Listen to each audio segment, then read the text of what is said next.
used a lot of the locations were so amazing, like the environments were so legitimately scary that I just try to sort of, if I could, like when we shot in the prison, I just walked around by myself in the dark and was like, okay, this is pretty scary.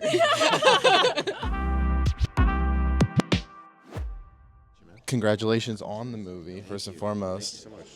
My first question is just, in finding terror in this story, like, can you tease how this movie is going to get underneath the audience's skins? That was kind of the goal from the beginning, was to tell a film that I felt was creepy or sort of unnerving. The types of horror movies that have always done that for me are films like Lake Mungo and Noroi.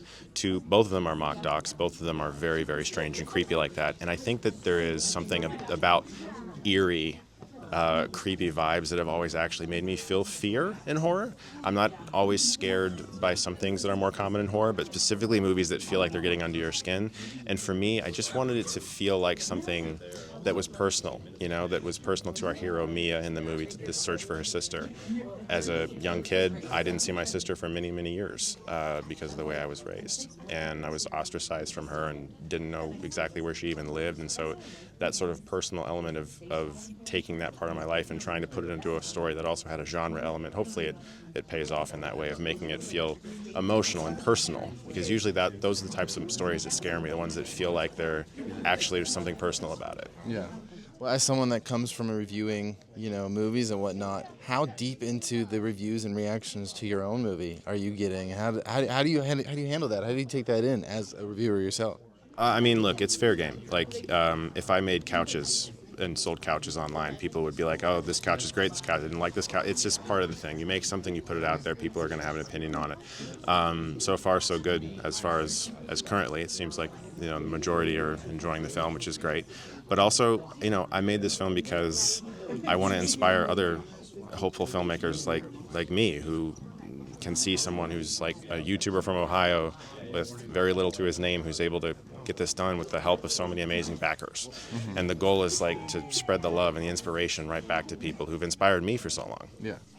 My first question for you guys is, when it comes to the terror in this movie, can you tease how you guys helped, find that, and then also how this film will get under the skin of audiences?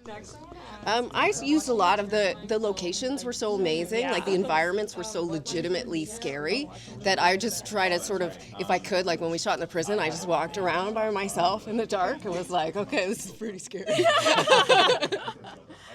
Yeah, and I think to piggyback on that, I think the horror in Shelby Oaks is so rooted in character, and there's so many, just creepy people that are in this world that are horrifying. So, like Norma, and there's just horror within mankind. Yeah, the horror within ourselves. We're all horror movies.